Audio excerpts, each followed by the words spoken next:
We know now that the 3 dead suspects, they were all Islamic radicals. So former Arkansas governor says it's time everyone call them that. Governor, good to have you. We have not collectively called them that. We called them terrorists, radical terrorists.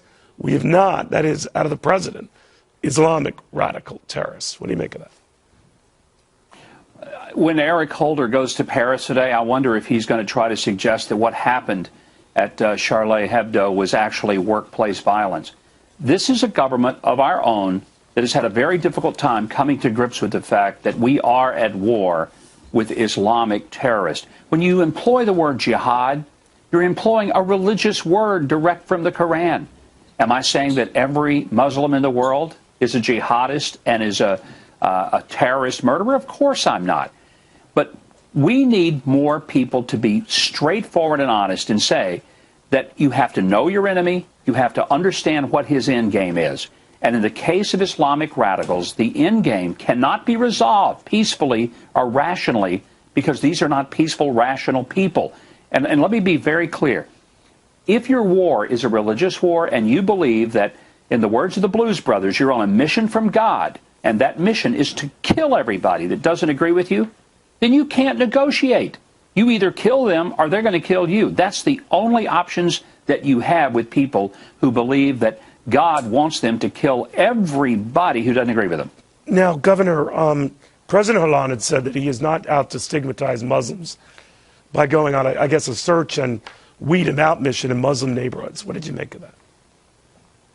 Well, the reason that they always say is because we don't want there to be religious hate crimes directed toward Muslims, don't want them to be discriminated against. All right, let's just look at some facts. In 2013, the FBI crime stats show that there were 1,223 reported religious hate crimes in America.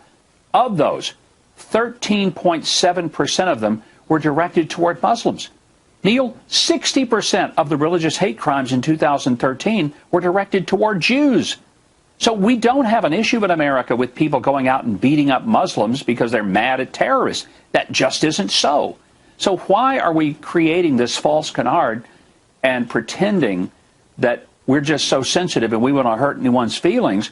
Well, while some feelings are being protected, we've got some people getting murdered day after day, and not just in Paris, but in Oklahoma City, Fort Hood, Little Rock, and in other parts of the country. Real quickly, switching gears, Governor, you don't mind.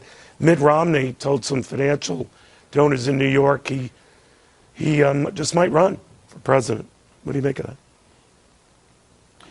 You know, it's a free country. People have a right to run. Mitt's a formidable candidate if he does. It's going to be an interesting battle, particularly, I think, for the traditional establishment donor class. But we'll see. You know, I mean, I thought, and I've told everybody, there's no way he's going to run because he had been so adamant, and so had Ann saying that he wouldn't. Now he's saying he might. So, hey, this is politics. Never be assured that anything is until it happens. I'm convinced there are going to be about 70 of you guys running, and it'll be like Italy. But we'll watch very closely. Governor, thank you. Thank you very much. Mike, you bet.